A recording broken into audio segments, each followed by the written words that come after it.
Dikisahkan pada abad pertengahan Jepang, di mana masih banyak tempat bagi iblis dan penyihir untuk tinggal dan menjadikan tempat tersebut sebagai area terlarang untuk dimasuki manusia. Di masa saat shogun masih menjadi pemimpin tertinggi di Jepang, dan para samurai bertugas untuk menjaga kedamaian bagi tanah mereka masing-masing. Seorang samurai akan terikat dengan tuannya. Dan jika suatu saat para samurai kehilangan tuannya, maka mereka juga akan kehilangan status samurai mereka dan menjadi seorang ronin.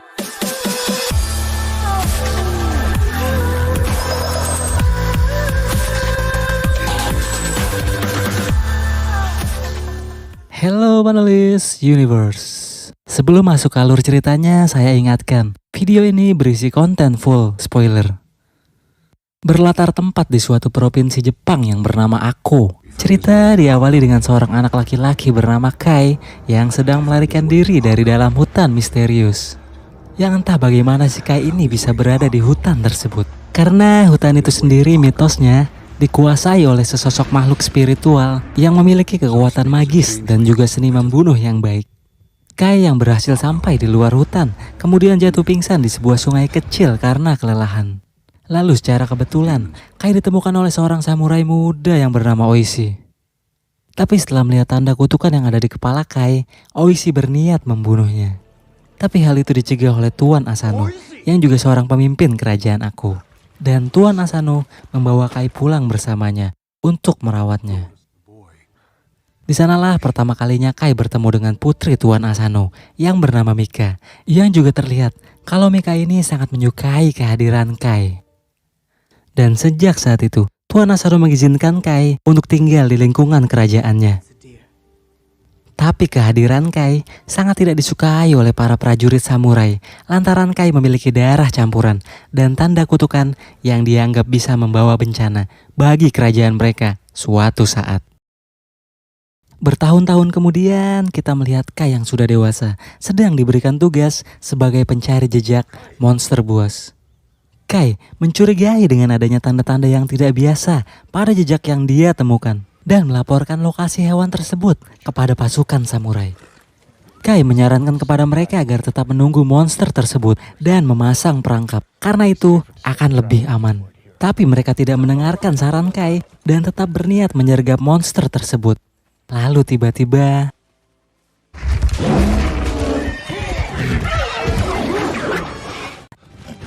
Kai kemudian menaiki salah satu kuda milik pasukan samurai untuk menyusul perburuan. Dan terjadilah perburuan yang sangat sengit. Hampir semua pasukan kewalahan dengan amukan monster buas itu dan tidak dapat menangkapnya. Malah, monster itu menyudutkan salah satu pasukan bernama Yasuno dan bersiap menjadikannya sebagai sasaran amukan. Tapi beruntung, Kai datang tepat waktu dan berhasil membunuh monster itu dengan pedang milik Yasuno.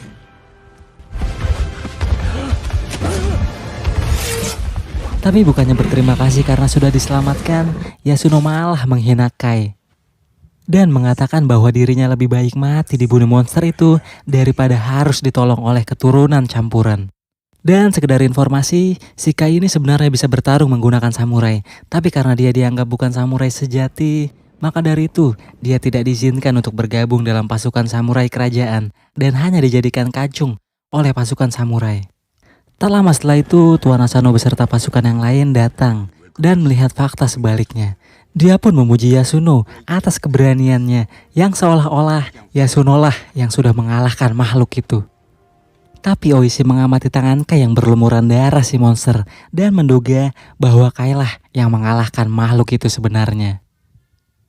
Sebenarnya inti dari perburuan ini adalah siapapun orang yang bisa mengalahkan monster tersebut nantinya akan ditunjuk untuk mewakili kerajaan Tuan Asano dalam sebuah pertandingan samurai persahabatan yang diadakan oleh Shogun Tokugawa atau pemimpin tertinggi di Jepang saat itu. Tak lama kemudian, Kai melihat seekor rubah putih yang memiliki warna bola mata berbeda muncul dari dalam semak dan seketika dia merasakan sesuatu yang aneh. Ternyata rubah itu adalah kelemahan seorang penyihir bernama Mizuki yang diperintahkan seseorang bernama Kira untuk mengamati pergerakan Tuan Asano. Kira sendiri adalah penguasa dari provinsi lain yang memiliki ambisi untuk menguasai wilayah Ako. Beralih ke Tuan Asano dan pasukannya yang sudah kembali ke dalam istana dan akan mempersiapkan sebuah pertandingan samurai persahabatan dengan kerajaan tetangga mereka yang tak lain adalah kerajaan milik Tuan Kira. Sementara itu Putri Mika mendatangi tempat tinggal Kai di sebuah gubuk karena dia khawatir dengan keadaan Kai yang dikabarkan terluka. Karena sejak dulu Putri Mika menaruh perasaan yang dalam terhadap Kai, begitupun sebaliknya. Namun Kai sadar dengan diskriminasi yang dia terima dari pasukan samurai ayahnya. Serta karena perbedaan kasta antara dirinya dengan Putri Mika yang membuatnya terpaksa untuk tidak melanjutkan hubungannya dengan Putri Mika. Keesokan malamnya pasukan kerajaan Tuan Kira beserta rombongan pasukan penguasa Shogun Tokugawa tiba di kerajaan Tuan Asano. Dan di tengah penyambutan, Kai melihat adanya seorang wanita yang memiliki mata seperti rubah yang dia lihat di hutan. Dan Kai menyadari bahwa wanita itu adalah penyihir. Dia pun segera melaporkannya kepada Oishi, akan tetapi Oishi tidak mempercayainya dan malah menganggap bahwa Kai sudah mengada-ngada. Tibalah keesokan pagi, di mana hari pertandingan samurai akan segera dimulai. Dan Yasuno yang sudah terpilih mewakili kerajaan Tuan Asano sebagai samurai yang akan bertanding, tengah bersiap. Tapi tiba-tiba dia didatangi oleh Mizuki dalam wujud rubah putih yang pernah dilihat Kai. Pertandingan pun siap dimulai. Perwakilan samurai kerajaan Kira sudah memasuki arena, sedangkan Yasuno belum juga muncul. Akhirnya seorang anak muda yang bernama Chikara, yang juga merupakan anak dari Oishi, menjemputnya. Dan Chikara menemukan Yasuno dalam keadaan terkena pengaruh sihir yang membuatnya tidak dapat melakukan pertandingan. Kemudian Kai yang datang ke dalam segera memerintahkan Chikara untuk memanggil ayahnya. Tapi karena tidak ada waktu lagi karena pertandingan akan dimulai, dan jika tidak ada perwakilan samurai untuk melakukan pertarungan, maka kerajaan Tuan Asano akan dianggap pengecut dan akan menanggung malu di depan Shogun Tokugawa. Akhirnya dengan terpaksa, Kai menggunakan baju tempur samurai kerajaan yang menutupi seluruh badannya untuk menggantikan Yasuno.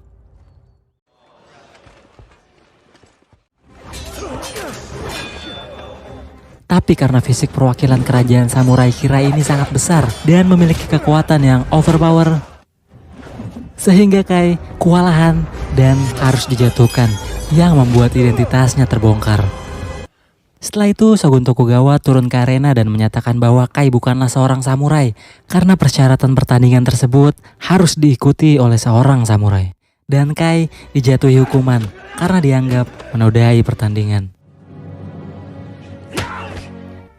Kejadian ini tentu mencoreng nama baik kerajaan Ako dan membuat malu Tuan Asano.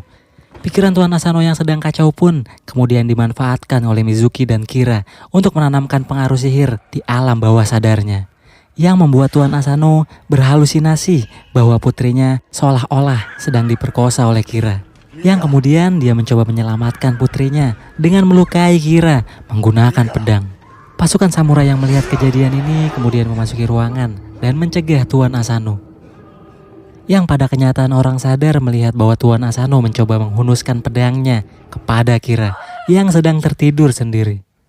Setelah Kira berpura-pura menjadi korban, rencananya pun berhasil dan Tuan Asano dijatuhi hukuman seppuku atau hukuman mati oleh Shogun Tokugawa. Sebelum hari seppuku, Tuan Asano meminta kepada Oishi untuk berjanji agar melindungi putrinya, Mika, dan juga meminta Oishi untuk menjadi algojonya agar dia merasa mati terhormat di tangan orang dalam kerajaannya. Oishi sebenarnya menyadari bahwa Tuan Asano telah dijebak dalam pengaruh sihir sebelum akhirnya dijatuhi hukuman mati.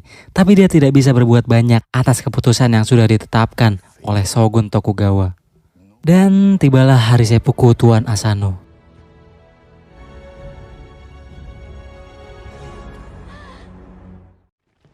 Oishi beserta pasukan samurai lainnya kemudian berencana membalaskan kematian tuannya yang sudah disetting oleh Kira dengan cara berperang. Akan tetapi tidak untuk saat ini, karena selain mereka pasti akan kalah, perang tersebut juga akan menimbulkan korban jiwa dari penduduk sipil. Sebelum meninggalkan kerajaan Asano, Shogun Tokugawa berpesan kepada para pasukan samurai Ako yang kini sudah menjadi Ronin untuk tidak balas dendam atas kematian tuan mereka dan juga menetapkan keputusan kepada putri tuan Asano, yaitu Mika, agar dia bersedia menjadi istri dari Kira sebagai bentuk perdamaian dan persatuan dua provinsi berbeda yang mulai saat ini akan diserahkan kepada Lord Kira. Mika pun diberikan waktu 1 tahun untuk melewati masa dukanya. Tapi baru ditetapkan sebagai penguasa Ako yang baru, Kira sudah memberikan perintah untuk menendang para pasukan samurai milik Tuan Asano untuk meninggalkan wilayah Ako. Dan jika mereka masih ditemukan ada di wilayah tersebut, maka mereka akan dihukum mati. Kira juga menjebloskan Oishi ke dalam lubang karena dianggap orang yang paling menyimpan dendam dan bisa menjadi ancaman serius. Setelah hampir 1 tahun di dalam lubang, kemudian akhirnya Oishi dibebaskan dan dibuang keluar. Tapi di sana dia kembali bertemu anak dan istrinya yang kemudian memberinya informasi mengenai para Ronin yang sudah pergi meninggalkan Ako. Sedangkan Kai dibawa ke Pulau Dutch dan dijual sebagai budak di sana. Putri Mika juga dikabarkan saat ini berada bersama Kira di wilayah provinsinya untuk bersiap melangsungkan pernikahan mereka. Oishi yang sudah berjanji kepada mendiang Tuan Asano kemudian bertekad membalaskan dendamnya terhadap Kira dan juga menggagalkan pernikahannya dengan Putri Mika. Oishi kemudian meminta Chikara untuk mengumpulkan para Ronin lainnya sebanyak mungkin, yang kini mereka sudah terpecah belah, sedangkan dirinya pergi membawa 2 kuda untuk menjemput Kai di Pulau Dutch. Sesampainya di Pulau Dutch, dia melihat Kai yang sedang bertarung dengan serius.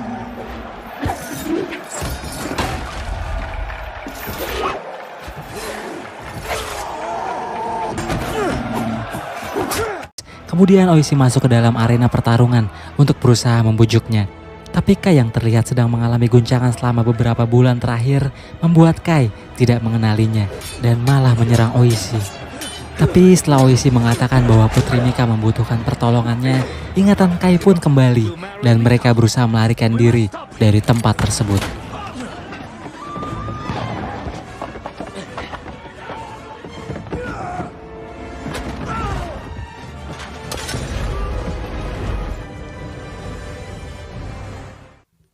Setelah itu Oishi memohon bantuan kepada Kai untuk bergabung dalam kelompoknya. Dan dia juga mengakui kesalahannya yang tidak mempercayai Kai sebelumnya.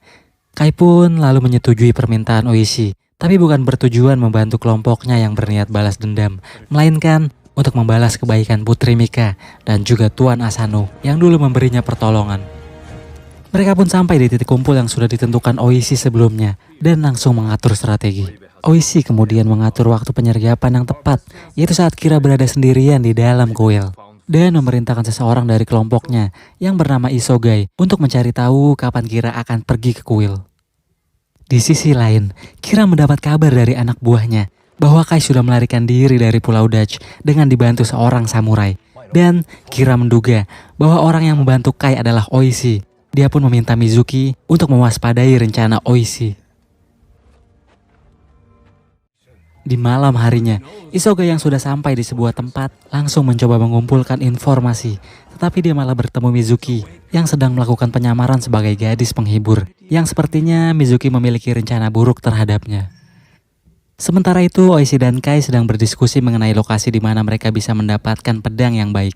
Lalu Kai menyarankan untuk mendatangi tempat asalnya di dalam hutan misterius di mana dia pernah tinggal dan diajarkan bertarung oleh sesosok makhluk bernama Tengu. Oishi pun mempercayai Kai dan menerima sarannya. Sesampainya di dalam hutan misterius, mereka melihat banyak arwah yang berkeliaran. Sebelum akhirnya mereka tiba di depan pintu masuk dan Kai hanya memperbolehkan Oishi untuk masuk bersamanya, sedangkan yang lain disuruh menunggu di luar dan tidak menyusulnya. Kai kemudian mengatakan kepada Oishi bahwa dirinya akan mendapat ujian sebelum mendapatkan pedang-pedang yang dia inginkan. Dan Kai juga melarang keras kepadanya untuk tidak menarik pedang miliknya, apapun yang terjadi. Di dalam ruangan tersebut, Kai langsung menemui sesosok makhluk bernama Tengu. Dan ternyata Tengu ini merupakan orang tua angkat Kai yang menemukannya di dalam hutan saat bayi, yang sudah dibuang oleh ibu kandungnya karena Kai dianggap aib yang lahir dari hubungan gelap ibunya dengan seorang pelaut Inggris. Setelah itu Tengu memberinya tantangan untuk mencabut pedang di depannya, tapi dia harus lebih cepat dari Tengu. Sementara itu Oishi berada di ruangan di mana banyak makhluk yang sedang bersujud dan tiba-tiba para Ronin menyusulnya ke dalam. padahal mereka sudah dilarang untuk masuk. Kemudian makhluk-makhluk itu menyadari kehadiran mereka, dan Yasuno mengeluarkan pedangnya. Makhluk-makhluk itu kemudian merespon dengan serangan mematikan.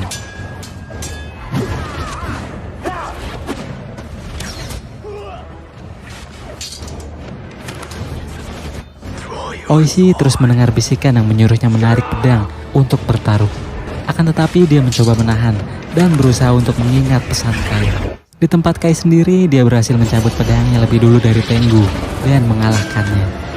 Pertarungan di tempat Oishi pun langsung menghilang, yang ternyata itu hanya ilusi dari ujian tersebut. Mereka pun lulus dan mendapatkan pedang-pedang yang diinginkan. Setelah itu, mereka kembali. Isoga yang juga sudah kembali dari misinya kemudian menginformasikan bahwa Tuan Kira akan menuju kuil pada malam ini.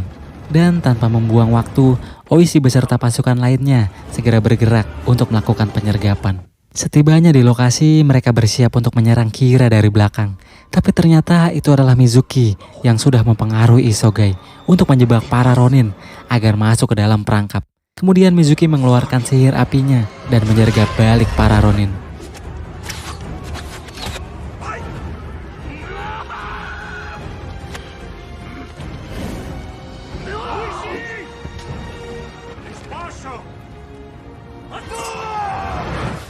Selesai penyerangan terhadap para Ronin, Mizuki kemudian menemukan pedang milik Oishi dan menyerahkannya kepada Kira.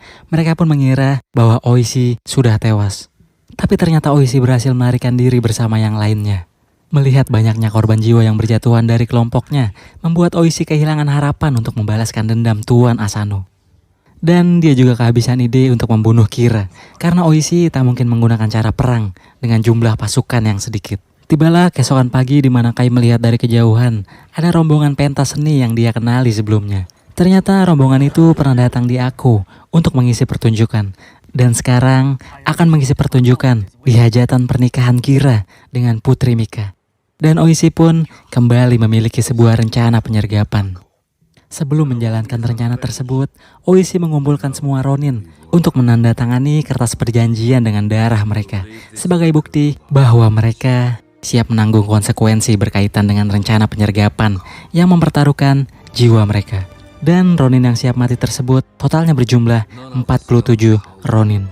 Rencana pun dijalankan. Oishi dan beberapa orang menyamar sebagai pengisi acara hiburan agar mereka mendapat akses masuk ke dalam kerajaan Kira.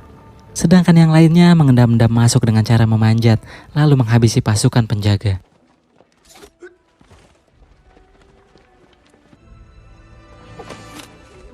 Oishi dan beberapa yang menyamar mulai melakukan pertunjukan yang disaksikan oleh Kira dan Putri Mika. Di saat mendapat kesempatan untuk membunuh Kira, seorang penjaga menggagalkannya dengan panah setelah mencurigai gerak-geriknya. Penyamaran pun ketahuan yang membuat Kira berhasil lolos dengan dikawal oleh pasukan pengawal. Pertarungan hebat pun terjadi antara 47 Ronin dengan pasukan Kira yang jumlahnya jauh lebih banyak. Kai dan Oishi kemudian mengejar Kira masuk ke dalam sambil melawan pasukan samurai Kira. Mika juga berhasil kabur dari tangan Kira dan melarikan diri ke area belakang istana yang disusul oleh Kai. Tapi Mizuki datang dan bertarung dengan Kai.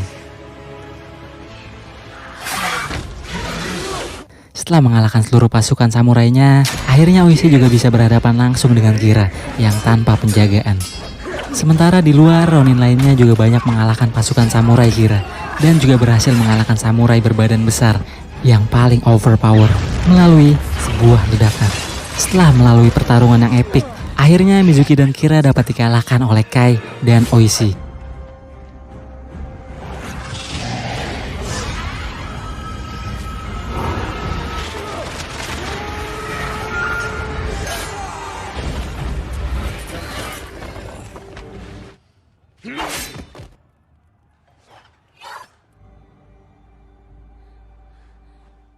Pertarungan pun selesai dan dimenangkan oleh ke-47 Ronin. Seusai pertempuran, mereka pun kembali ke Ako dan bersiap menerima hukuman mati dari Shogun Tokugawa karena sudah melanggar perintahnya yang melarang mereka untuk balas dendam atas kematian Asano. Oishi sebagai ketua mereka kemudian mengajukan permohonan kepada Shogun Tokugawa agar ke-47 Ronin diberikan hukuman mati yang membuat mereka mati secara terhormat. Lalu Shogun Tokugawa yang semula akan memberikan mereka hukuman mati layaknya para kriminal, kemudian mengabulkan permohonan Oishi mengingat kesetiaan mereka terhadap tuannya yang didasari atas ajaran Bushido. Sebelum hari kematiannya, Kai berpamitan dengan Mika. Dan tibalah hari bagi ke-47 Ronin untuk mengeksekusi hidup di tangan mereka sendiri melalui hukuman seppuku yang disaksikan oleh Shogun Tokugawa. Tapi Shogun memberikan kebijaksanaan kepada keturunan Oishi dengan membiarkan anaknya, Chikara, tetap hidup untuk mengabdi kepada Ako. Dan setelah itu, Kai, Oishi, dan yang lainnya mengakhiri hidup mereka.